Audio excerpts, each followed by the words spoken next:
పదాలు తెలియని పెదవులకు అమృతవాక్యం అమ్మ. సంతానలేమి సమస్యతో బాధపడుతున్న ప్రతి స్త్రీమూర్తి బాధను మేము అర్థం చేసుకోగలం. ఫెటినైన్. ఈరోజు ముఖ్యమంత్రి గారితో జరిగినటువంటి సమావేశంలో ఈ నెలలో కర్నూలు జిల్లాలో 2500 కోట్ల రూపాయలతో నూతనంగా ఏర్పాటు చేస్తున్నటువంటి ఒక సిమెంట్ ఇండస్ట్రీ, అల్ట్రాటెక్ సిమెంట్ ఇండస్ట్రీకి సంబంధించి శంకుస్థాపన కార్యక్రమాన్ని ముఖ్యమంత్రి గారి చేతుల మీద చేయడం కోసం వారితో ఆ ప్రాజెక్ట్ సంబంధించినటువంటి వివరాలన్నీ కూడా వారికి తెలియజేస్తూ ఏ రోజు ఆ కార్యక్రమాన్ని నిర్వహించాలనేటువంటి దాని మీద వారితో చర్చించడం జరిగింది. సో పొలిటికల్గా వచ్చినటువంటి ఏ రకమైనటువంటి డిస్కషన్స్ కానీ, ఏ రకమైనటువంటి చర్చలు కానీ, మీరు ఊహిస్తున్నటువంటి అనేక అంశాలు కానీ ఏవి కూడా ముఖ్యమంత్రి గారితో చర్చకి రాలేదు. అమర్నాథ్ అనేక సందర్భాల్లో అనేక వేదికల ద్వారా కానీ అనేక సందర్భాల్లో కూడా నేను క్లియర్గా చెప్పడం జరిగింది. అమర్నాథ్ సంబంధించినటువంటి భవిష్యత్తు జగన్మోహన్ రెడ్డి గారు నిర్ణయిస్తారు. దాంట్లో మీరు గాబరపడాల్సిన పని లేదు, నేను గాబరపడాల్సినటువంటి పని లేదు. ఇందులో ఏ రకమైనటువంటి ఊహాగానాలు కానీ ఇంకోటి కానీ ఎవరో చేయాల్సినటువంటి అవసరం లేదు. ఆ ఫైనల్ డెసిషన్ అనేటువంటిది జగన్మోహన్ రెడ్డి గారు చేస్తారనేటువంటిది మరొకసారి మీ ద్వారా తెలియజేస్తాము. ఓకే, చెప్పాను కదా, మీరు ఊహించుకున్నటువంటివి ఒక సందర్భంలో చోడవరం అన్నారు, ఒక సందర్భంలో యలమంచిలు అన్నారు, ఇప్పుడు పెందుర్తి అంటున్నారు, ఒకసారి ఆనకాపల్లి పార్లమెంట్ అన్నారు. సో ఈ రకమైనటువంటి స్పెక్యులేషన్స్ అనేటువంటివి సహజంగా ఎన్నికలు వచ్చినటువంటి సమయంలో సహజంగా జరిగేవి. సో వీటన్నిటికీ మించి నిర్ణయం అనేటువంటిది గౌరవ ముఖ్యమంత్రి జగన్మోహన్ రెడ్డి గారిది. జగన్మోహన్ రెడ్డి గారికి అమర్నాథ్ గురించి తెలుసు, అమర్నాథ్ పార్టీకి ఏం చేస్తాడనేటువంటిది జగన్మోహన్ రెడ్డి గారికి తెలుసు, అమర్నాథ్ పార్టీకి ఏ రకంగా ఉపయోగపడతారనేటువంటిది జగన్మోహన్ రెడ్డి గారికి తెలుసు. జగన్మోహన్ రెడ్డి గారు ఏ నిర్ణయం చెప్తే ఆ పని చేయడానికి అమర్నాథ్ సిద్ధంగా ఉన్నాడు అనేటువంటిది కూడా అనేక సందర్భాల్లో చెప్పాను. మళ్ళీ ఇంకోసారి ఈ సందర్భంగా ఇక్కడ నుంచి మరొకసారి మీ ద్వారా తెలియజేస్తాను.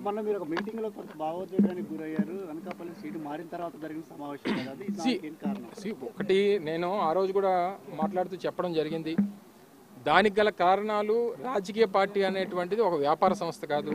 ఎవరి మధ్యలో జరుగుతున్నటువంటి వ్యాపార లావాదేవీలు కాదు. రాజకీయ పార్టీ అనేటువంటిది ఒక కుటుంబం లాంటిది. రాజకీయ పార్టీలో ఉన్నటువంటి కార్యకర్త దగ్గర నుంచి నాయకుడి వరకు ఉన్నటువంటివి ఒక హ్యూమన్ రిలేషన్స్, ఇమోషన్స్ అనేటువంటివి సహజంగా ఉంటాయి. అందులో భాగంగా జరిగినటువంటి ఒక భావోద్వేగమే తప్ప దాన్ని అనేక రకాలుగా చిత్రీకరించి దాన్ని ఏ రకంగా వాడుకోవాలనేటువంటిది చాలామంది వాడుకునేటువంటి ప్రయత్నం చేశారు. వారందరూ సరే కొంత సమయం ఆనందపడడానికి వారు ఇంకో రకంగా వాడుకోవడానికి ఉపయోగపడుతుంది. In front crocodile festival right. ఆ పార్టీయా రాజీనామా చేశాడు కదా.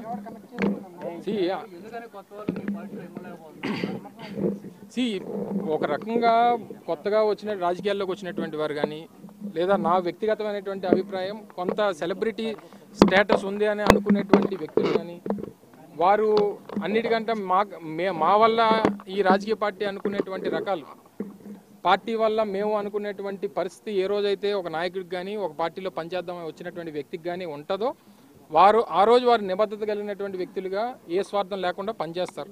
మా వల్ల ఈ రాజకీయ పార్టీ, నా వల్ల ఈ పార్టీకి ఫేమ్ వస్తుంది, నేను రావడం వల్ల ఈ పార్టీ ఇమేజ్ పెరిగింది అనుకునేటువంటి పరిస్థితి ఏ నాయకుడి కన్నా ఏ వ్యక్తి కన్నా ఏ రోజన్నా వస్తే ఆ రోజు వారి తాలూకు పతనం మొదలవుతుంది. అందులో భాగంగా జరిగినటువంటి అనేక ఉదాహరణలు రాజకీయాల్లో అనేక సందర్భాల్లో చూసాం. నేను అనేక సందర్భాల్లో చెప్పాను, పార్టీ జెండా వల్లే మనం తప్ప మన వల్ల పార్టీ కాదు అనేటువంటిది ఏ రోజు అయినా ఎవరైనా గుర్తుపెట్టుకోవాల్సినటువంటి ఒక రాజకీయ సూత్రం.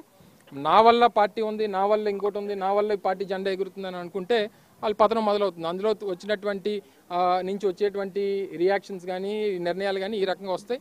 సరే, అక్కడ ఎన్ని రోజులు ఉంటారో అక్కడ ఎన్ని రోజులు మాట్లాడతారు అనేటువంటి అక్కడ కూడా చూద్దాం.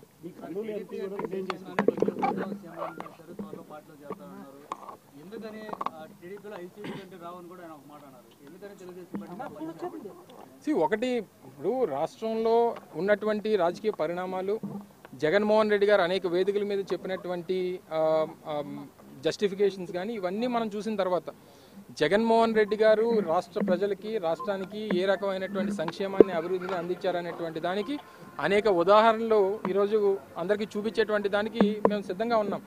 వారికి ఎందుకు ఓటేయాలనేటువంటి దానికి వారికి జస్టిఫికేషన్ లేదు. సో ఈ క్రమంలో సహజంగా వారితో దాదాపు 10 సంవత్సరాల పాటు పార్లమెంట్ సభ్యుడిగా తెలుగుదేశం పార్టీలో పనిచేశారు, దగ్గరగా చూసినటువంటి వ్యక్తి. సో చూసినటువంటి వ్యక్తి చెప్పినటువంటి విషయాన్ని మీరు డెఫినెట్గా ప్రజలు గమనించాల్సినటువంటి అవసరం ఉంది. మాకంటే ఎక్కువ ఆయనకే తెలుస్తుంది కాబట్టి అక్కడ పరిస్థితి ఏంటో ఆయన పరిశీలించిన తర్వాత బహుశా ఆ రకమైనటువంటి స్టేట్మెంట్ ఇచ్చి ఉంటారనేటువంటిది నా అభిప్రాయం. మీ పార్టీ కూడా కర్నూలు ఎంపీ రాజీనామా చేశారు, నేను 5 ఏళ్ళు అభివృద్ధి చేయలేకపోయాను కూడా ఆయన కామెంట్ చేశారు. అదే చెప్తున్నాను కదా, ఒక రాజకీయ పార్టీలో ఉండేటువంటి ఏ వ్యక్తి అయినా పార్టీ కోసం, నాయకుడి కోసం, రాష్ట్రం కోసం, రాష్ట్ర ప్రజల కోసం ఆలోచన చేయాలి తప్ప ఇన్ని సంవత్సరాలు 4 సంవత్సరాల 10 మాసాలు అయిన తర్వాత గుర్తొచ్చిందా ఆయనకి ఏం చేయలేకపోయానని. ఆయన గురించి అని కాదు, జనరల్గా చెప్తున్నాను నేను. ఈ సందర్భంలో ఈ పార్టీనో లేకపోతే ప్రభుత్వాన్నో జగన్మోహన్ రెడ్డి గారినో విమర్శించి వెళ్ళిపోయేటువంటి వ్యక్తులందరూ కూడా వారి స్వార్థం కోసం వెళ్ళిపోతున్నటువంటి వారు ఎవరు కూడా దానికి అనేక రకాలైనటువంటి సాకులు. జగన్మోహన్ రెడ్డి గారు అపాయింట్మెంట్ ఇవ్వలేదని ఒకరు, నేనేమీ చేయలేదని చెప్పి ఒకరు, నేనేమి ఎవరికి సాయం చేయలేదని ఒకరు, ఈ రకమైనటువంటి అనేక కారణాలు వారికి వాళ్ళు జస్టిఫై చేసుకోవడానికి చెప్పేటువంటి మాటలు. 4 సంవత్సరాలు 10 మాసాల తర్వాత ఎందుకు గుర్తొచ్చింది, నేనేం చేయలేదు, నాకేం జరగలేదు అనేటువంటి మాట. సో ఎవరు వెళ్ళిపోయినా, ఎవరు ఉన్నా, ఏం చేసినా సరే జగన్మోహన్ రెడ్డి గారి కోసం, రాష్ట్రం కోసం, రాష్ట్రంలో ఉన్నటువంటి 5 కోట్ల మంది ప్రజల కోసం, వైఎస్ఆర్ కాంగ్రెస్ పార్టీ ఎదుగుదల కోసం పనిచేసేటువంటి వారు మాత్రమే వైఎస్ఆర్ కాంగ్రెస్ పార్టీలో ఉండండి. మీరేదో ఆశించి స్వార్థం కోసం పార్టీలో ఉండి ఈ రకమైనటువంటి మాటలు మాట్లాడడం, లేకపోతే రేపు ఎన్నికలు వచ్చినప్పుడు సాబిటైజ్ చేయాలనేటువంటి ఆలోచన ఉన్నటువంటి వారు ఎవరు కూడా వైఎస్ఆర్ కాంగ్రెస్ పార్టీకి అవసరం లేదు. వాళ్ళు వెళ్ళిపోతేనే మంచిది. ఎదురుగా ఉన్నటువంటి వారితో యుద్ధం చేయొచ్చు, కానీ వెనక నుంచి పొడిచిన వాడితో ఏం యుద్ధం చేస్తాం చెప్పండి. Thank you.